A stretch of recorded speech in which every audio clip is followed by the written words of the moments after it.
Welcome to the Empower series. Hello, everyone.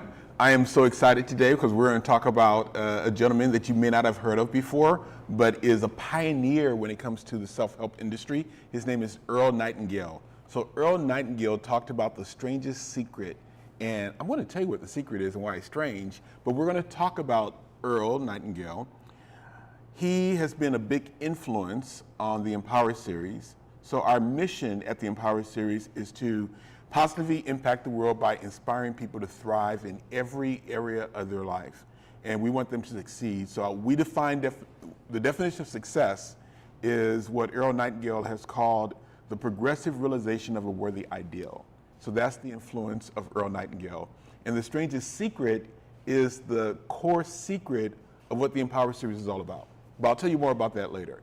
So Earl Nightingale is going to be our topic today. So if you have any desire to be successful, no matter where you're starting from, or even to raise your level of success, then you're going to want to listen to the Empower series today and keep this, listen to it over and over again, and actually join me on this 30-day challenge. But before we get into that, I would like to encourage you, like I do always, don't keep this a secret, don't keep it to yourself. So if you're watching us right now on YouTube or Facebook, please share this with somebody else. The only way they're going to find out about the Empower series is if you share it with them.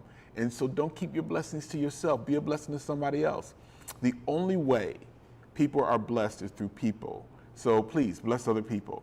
Also follow us on any of our social media platforms, LinkedIn, Instagram, X, Twitter. But right now you're watching us on either YouTube or Facebook. So definitely share us. And here we go.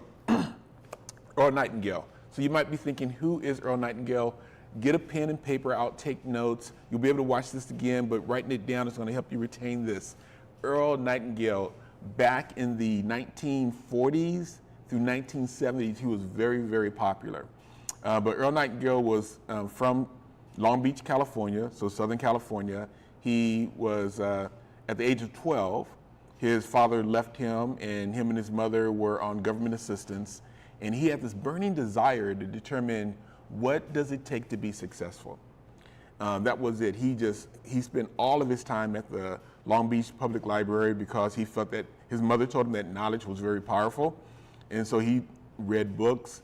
He wanted to solve that problem because everybody around him was poor, and that really bothered him. And he wanted to find out why, and why people would settle for being poor, and what will it take to be successful, especially when you're starting from nothing.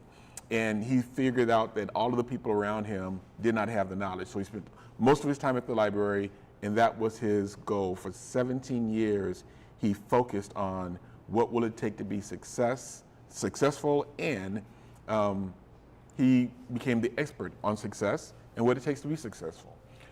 However, what he started doing is he went to the military, and he was one of the fortunate survivors of the USS Arizona that was bombed in Pearl Harbor. And so surviving that, he felt that there was a purpose to his life, and he began doing radio broadcasting. So he had a very nice voice. He definitely used it, and he was also able to work out a deal with his advertisers. So he got a piece of that pie as well, and was able to retire at the age of 35. So at the age of 35, he retired, and he bought an insurance company. And when he bought this insurance company, he spent most of his time just motivating his sales force. So he gave motivating talks, encouraging them to go out and do sales. And one time he was going to be gone for a few weeks, and he thought that he would go ahead and record a motivating message. And that message was entitled The Strangest Secret. So he didn't think it was going to be that big of a deal, just recording this message, but basically that message, back in today's terms, went viral. He actually recorded it. It sold 1 million copies. It was the first spoken record to become a gold record. And again, it just went viral, and Google it. You'll see it all over the place. There's a book called The Strangest Secret. He was very successful. He started a motivational company, a self-help company, and as I said before, he was one of the early pioneers in the self-help industry. And what we're going to talk about today is just my take and my summary of The Strangest Secret. But I would encourage you after this to go ahead and read the book. I would encourage you after this to go ahead and look on YouTube, and hear the recording yourself and have it speak to you. But what I'm going to do at the very end, though, I want you to stay with me here. At the very end, I'm going to go ahead and lay out a challenge. This is something that I'm going to do for the next 30 days, and nothing of significance can ever be done alone. I would like to get your support and support you. So if you want to be down with me on this 30-day challenge, I want you to email thrive@empowerseries.com. That's THRIVE @empowerseries.com, and we'll talk about it a little bit more. But this recording, it started by asking a question, and I'm going to ask you this question. He said, where would 100 people be if they all started at the age of 25, even, like no advantage, and they were all young, very ambitious, they all had goals to achieve whatever they wanted to achieve, wanted to be successful, they were motivated, no body parts were hurting like my body parts are hurting now, but at the end of the day, they were all excited like we all are when we have that inspirational goal, or when we were young and we wanted to retire at age 30, whatever it is. And so he wanted to know, where would 100 people be if they all started at age 25, dead even? And he said that only 5 out of the 100 people would meet the grade of being successful in reaching their goal. Only 5. 95 of them would not. Specifically, he said 1 would be rich, 4 would be financially independent, 5 would still be working at the age of 65, but 54 people will be dead broke. Yeah, dead broke, relying on other people to take care of their necessities to live. And he was thinking, why is that? Why is it that only 5 would make the grade?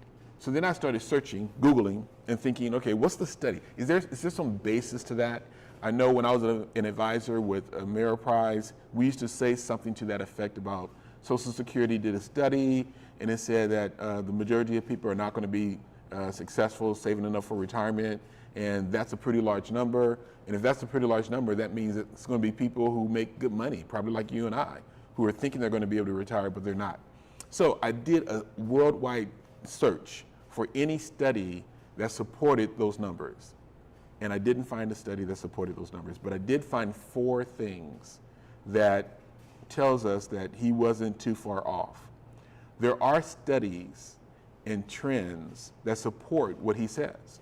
The first study is we find that there's a small percentage of our population that has a disproportionate amount of wealth. So that's wealth inequality, the 1%ers, the 3%ers. So there's something to be said about that. So that's one study that supports that only a very small percentage of our population, if you want to measure success as being wealthy, achieve success from that measurement. The other study shows that there is what's called a retirement savings gap, meaning that studies show that people are not saving enough money for retirement. They're not on track. So that's a second study. The third thing shows that when you look at the way people are working today, there are many, many more people, maybe it's the economic conditions, or maybe it's life expectancy, but many people are working past the traditional retirement age. And then lastly, we're finding that more and more people are relying on Social Security for their income during retirement. And Social Security is just not enough. It's not going to meet your necessary expenses. So those 4 studies show us that Earl Nightingale back in the 70s is not in the 50s actually, because this was a recording that was made in 1956. 1956, and he wasn't that far off, because we're still dealing with some similarities of that today. So what is that? So his question was, why is it?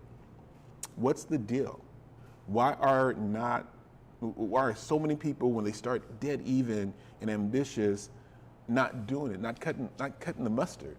And he says, think about it. So let's say when you're 25, you just start working right out of school or whatever, you're trying to figure things out. But by 30, you're probably well into your career, you might be supporting a family, and you're working. And so at, let's say 30, you're working now for 35 years, doing something. And imagine doing something for 35 years and not being an expert at it. So whatever it is, whether you're working, whatever the career is, if you're practicing the piano for 35 years, you're going to be darn good at it. If you are practicing sports for 35 years, you're going to be good at that sport. If you're practicing medicine, law, or any kind of engineering job or any kind of customer service job, for 35 years, you should be an expert in whatever it is you're doing. So he says, at the end of the day, we're making money.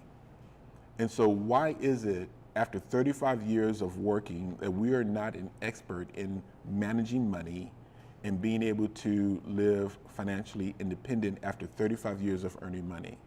So he's still like, what's going on? What's the reason? What's the reason?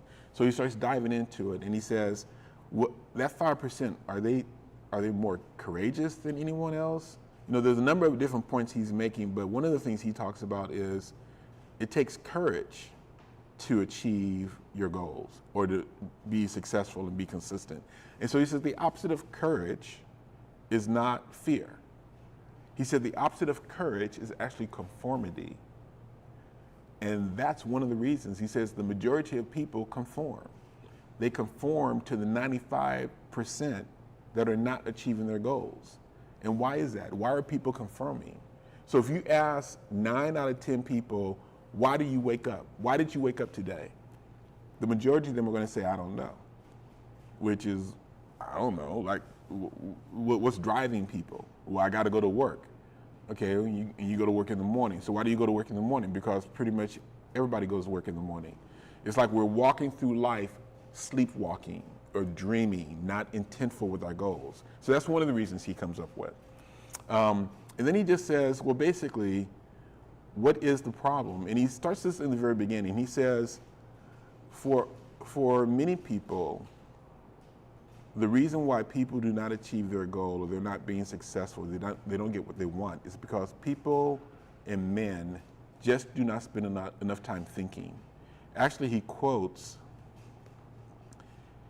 somebody on that. Let's see, what does he say?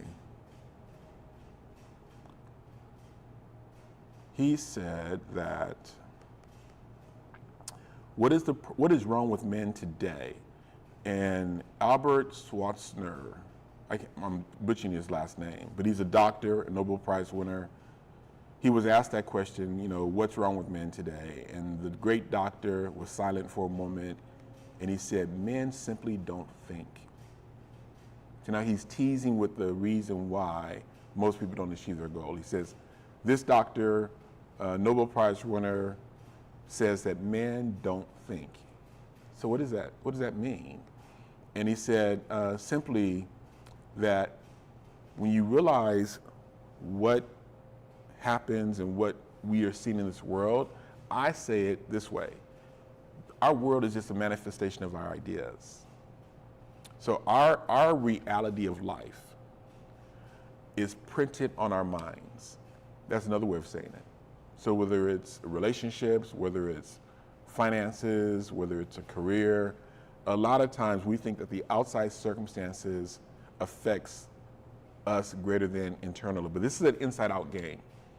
I say that it's the way we think. And so you may have heard of this book by James Allen called As a Man Thinketh. So it's a play off of a Bible verse, but As a Man Thinketh, the whole book really talks about how our outside circumstances are effects that are caused by our thoughts and attitudes over the long run.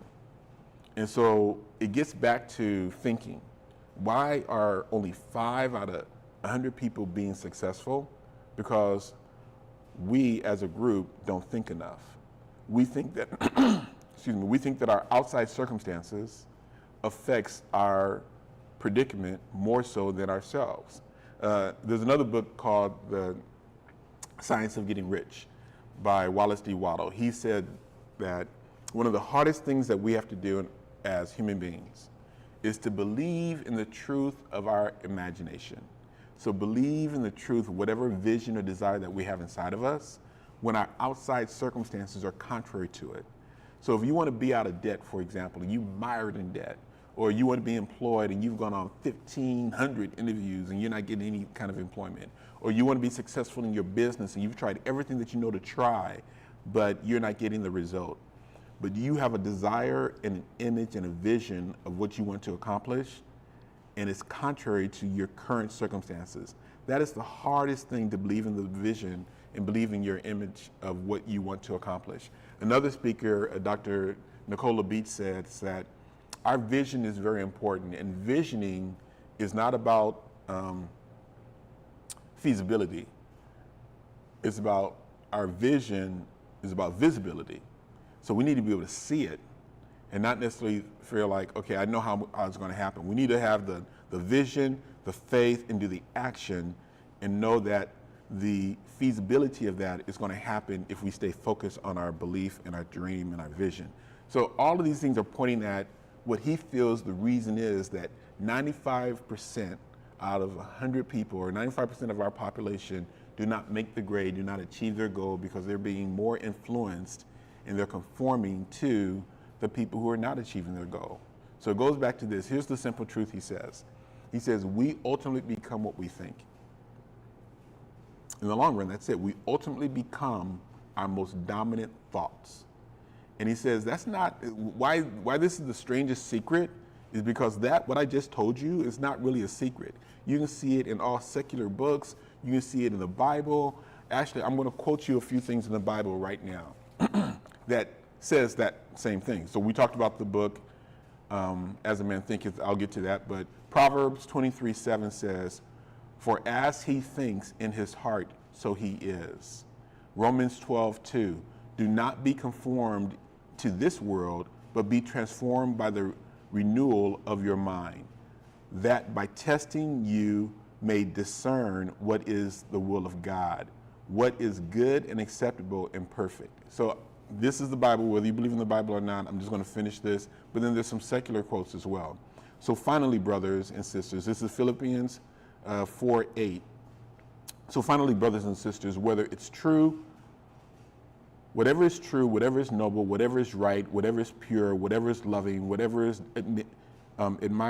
admirable, if anything is excellent or praiseworthy, think about such things. Matthew 15:18, but what comes out of the mouth proceeds from the heart, and this defiles a person.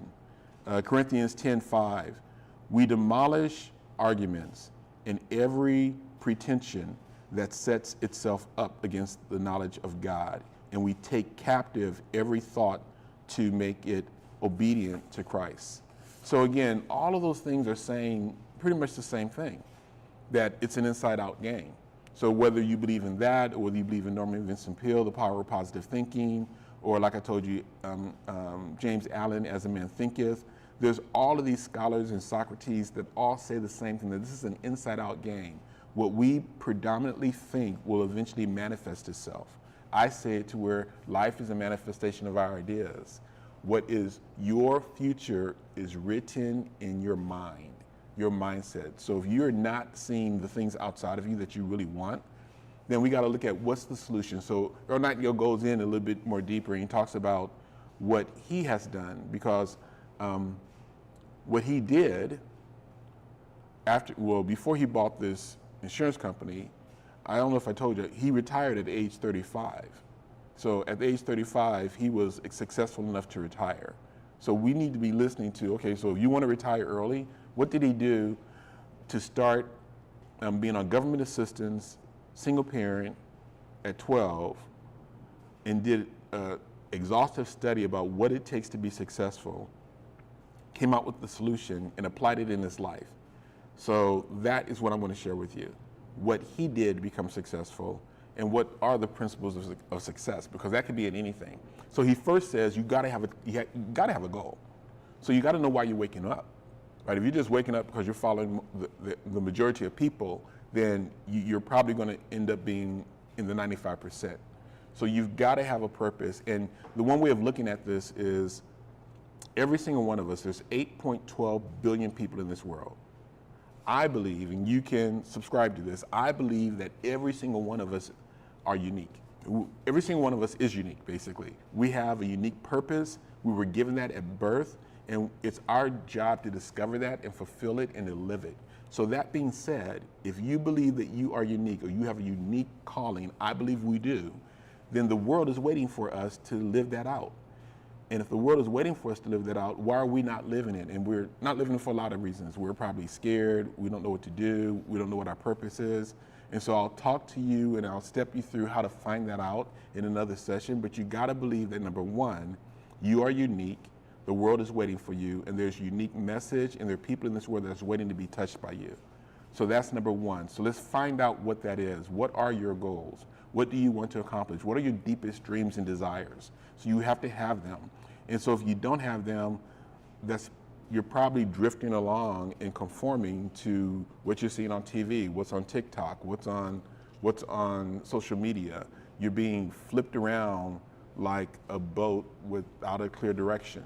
And so number one is have a goal, whatever that might be. It could be as easy as you wanting to be healthy, as easy as you wanting to be a good parent.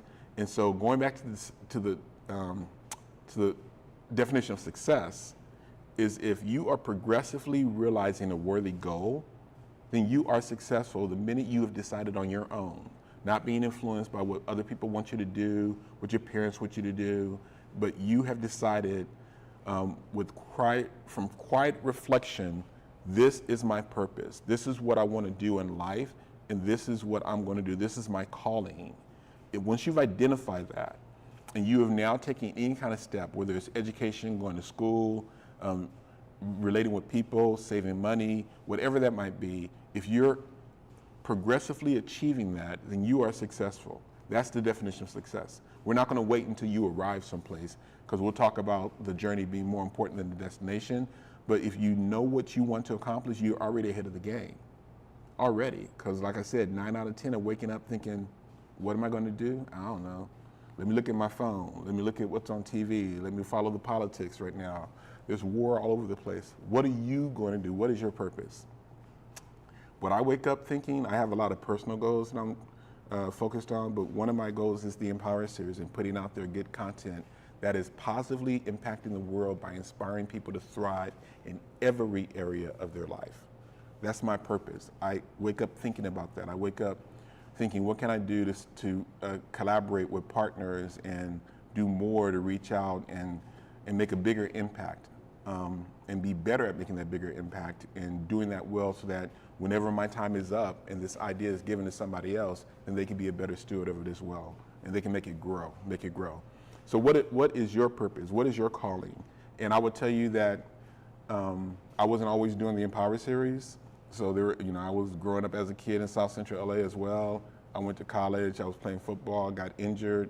And so I've gone through ups and downs, but I would say the consistency of it is I've always wanted to be an inspiration and an example that all things are possible, even when I didn't achieve the things that I wanted to achieve. So that's another story. I'll tell you my story later. But going back to number one, have a goal. Know what it is, wake up with it, that is your purpose. And regardless of your current circumstances, believe in the truth of your vision and desire to achieve your goal, whatever that might be, regardless of your current circumstances.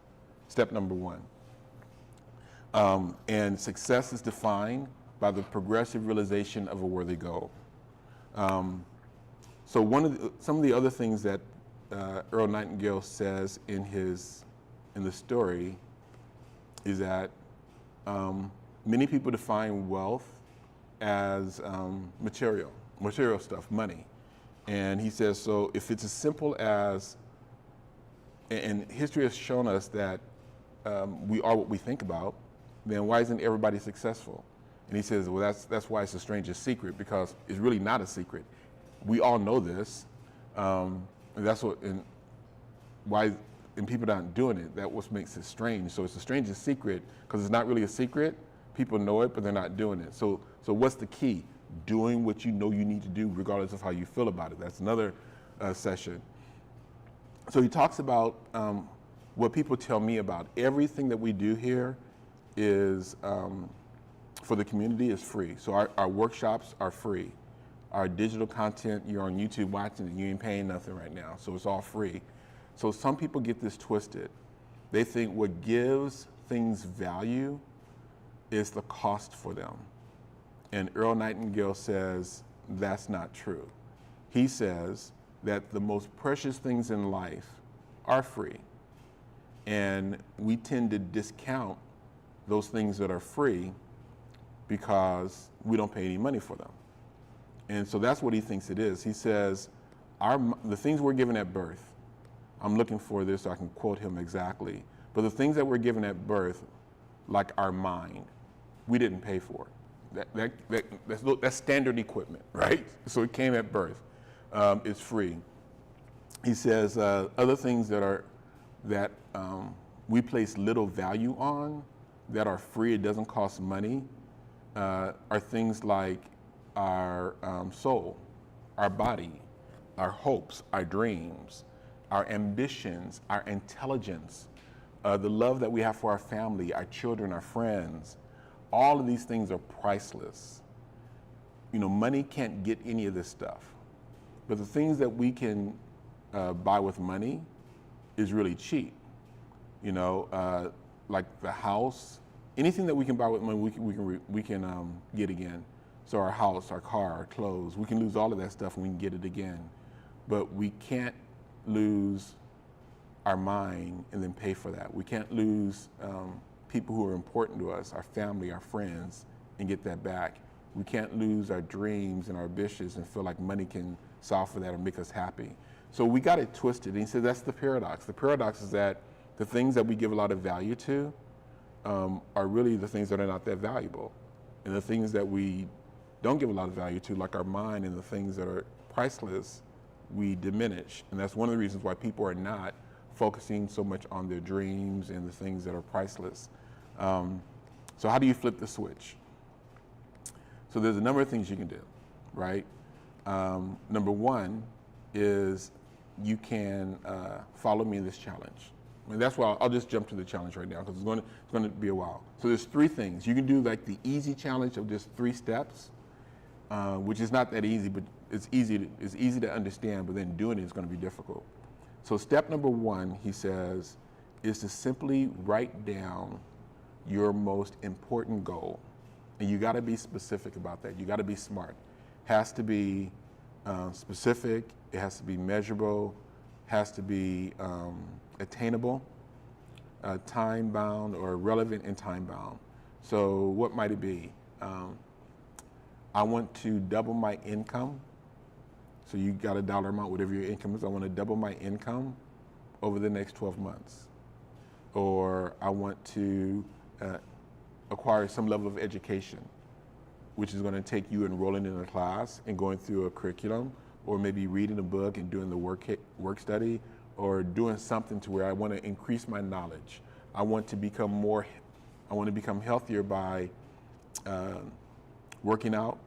And so I'm going to work out every morning or 3 days a week over a period of time. I'm going to lose a certain amount of weight. I'm going to gain percentage of muscle mass. I'm going to lose percentage of body fat. Whatever it is, relationship-wise, I'm going to acquire healthy, trusting relationships. I'm going to meet 3 new people a month and sit down and collaborate with them. So whatever your goal is, write it down on a piece of paper. You can pick one or more than one, but let's just start with one. What is that goal?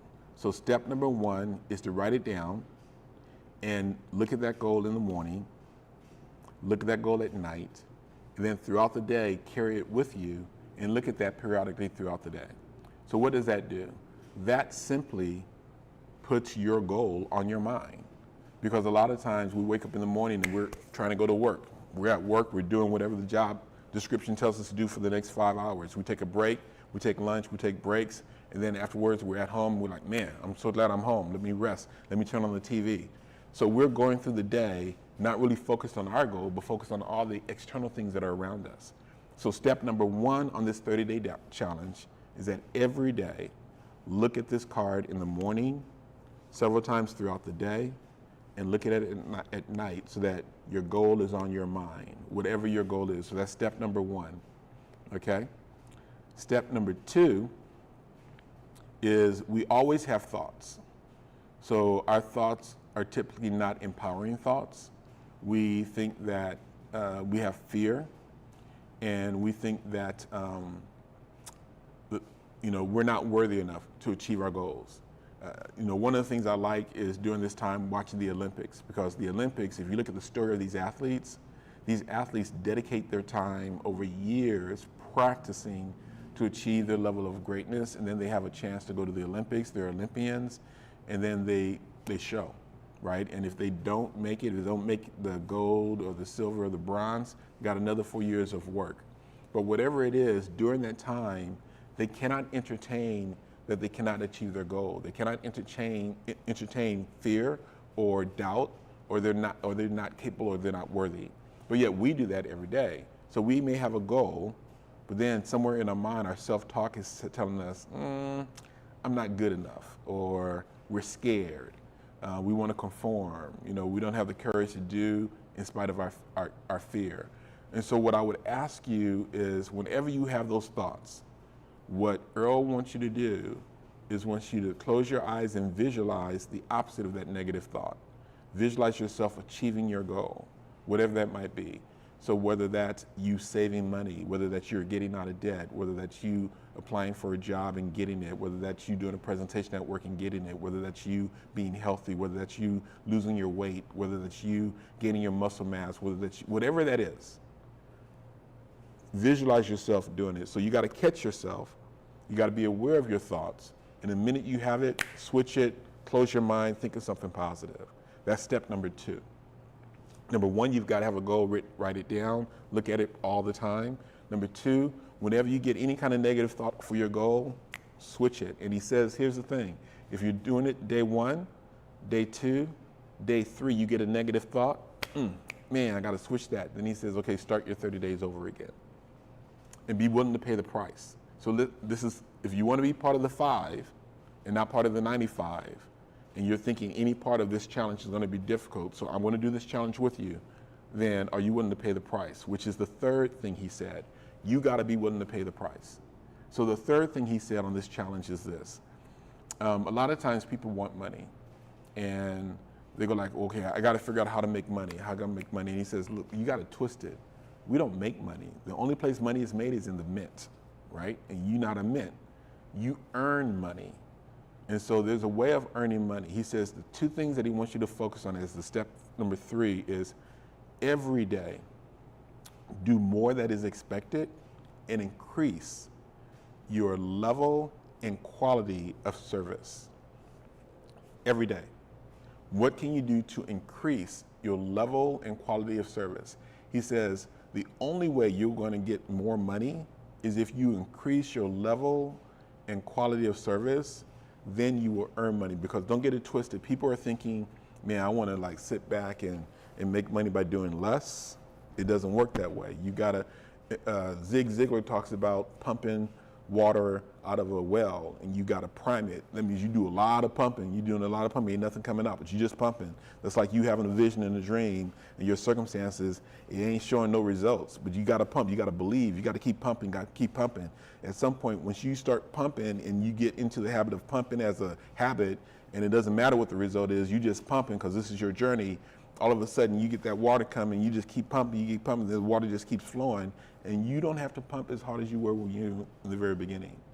But people get it twisted. People want to start getting before it's you feed it. It's like you want to reap before you sow, or you want fire, but you don't want to give any logs.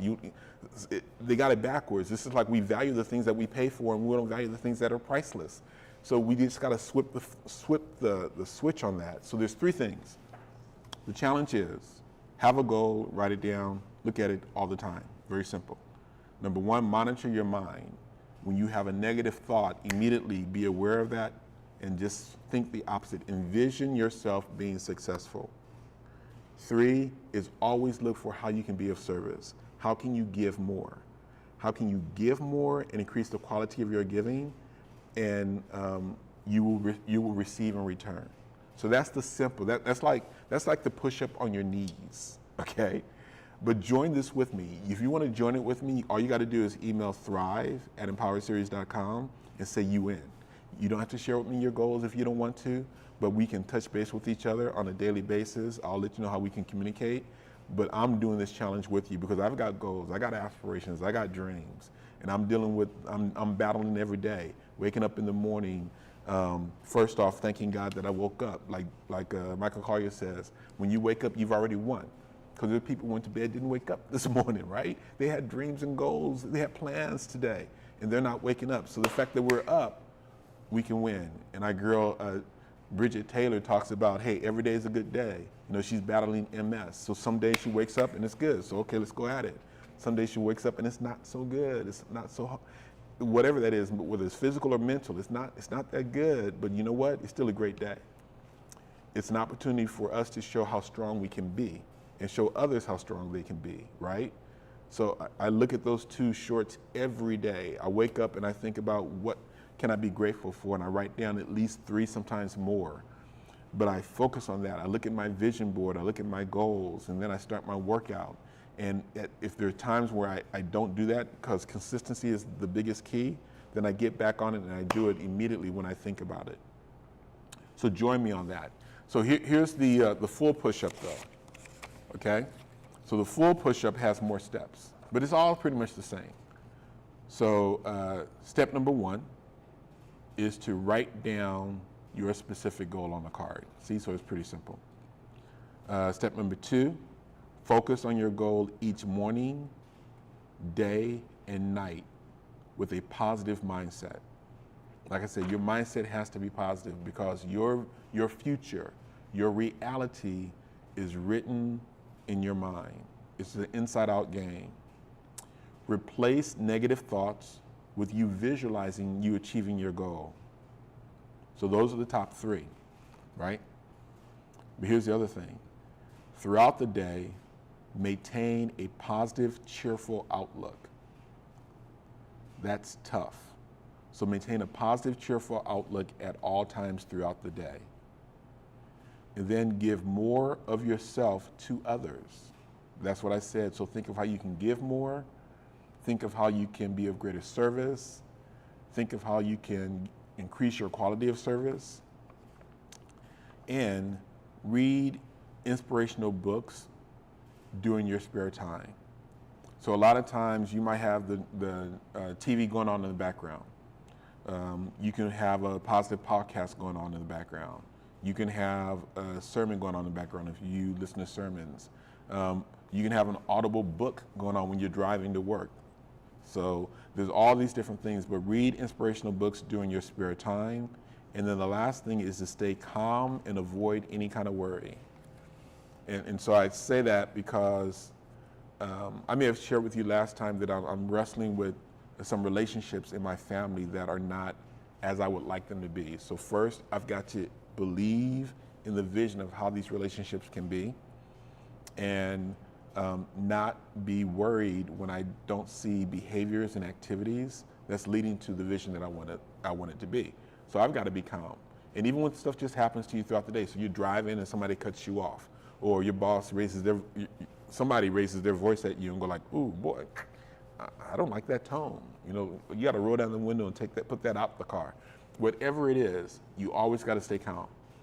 So there are times where Jim Rohn said that you really shouldn't say anything.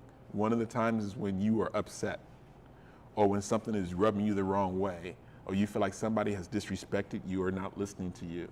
Those are times where being quiet and not speaking your mind, breathing, and then listening can help you stay calm. So the full push-up is doing all of these things. So doing push-ups on your knees is just doing the 3. Having a goal, writing it down and watching it every day, or looking at it every day. It's also, when you have a negative thought, immediately visualize you achieving your goal. And then thirdly, in all ways, think of how you can be of more service to other people. The full push-up, and this is going to be, I'll put this underneath the video pretty soon when I'm done with this.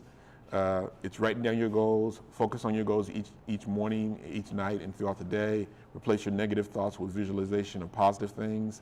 Maintain a positive and cheerful attitude throughout the day. So maintain a positive and cheerful outlook throughout the day. You can read positive things if you want.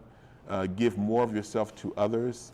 think of how you can be of service, read inspirational books during all of your spare time. So if you like watching TV, it's a whole nother thing.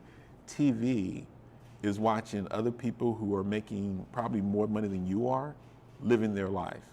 And if watching TV is helping you achieve any of your goals, then go at it. Because some people are in the industry, watching TV is good.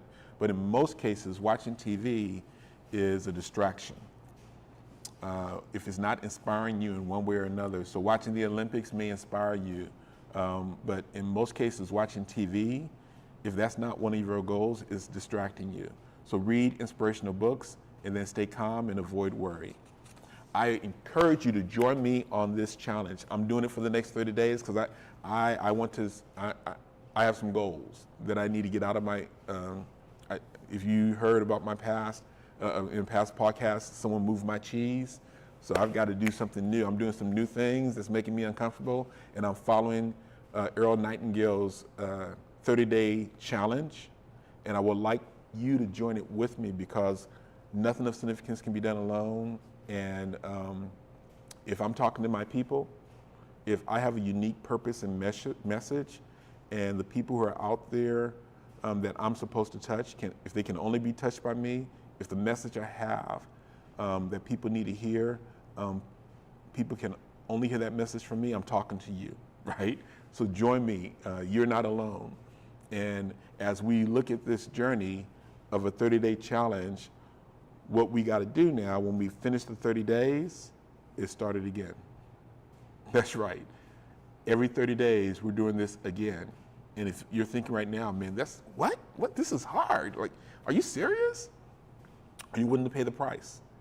So if you have a goal and you have a purpose in this life, and your purpose, there are people out there waiting for you to touch them. There are people out there waiting for your message. There are people out there waiting for you to save their life, to give them hope, to let them know that they're not alone, right? Are you willing to pay the price, right? Or do you want to be the 95% that either are still working while they're in the retirement age, or they are, broke? They need some level of assistance to meet their necessities. Or do you want to be part of the 5% that achieve their goals? I believe that everybody can be part of that 5%.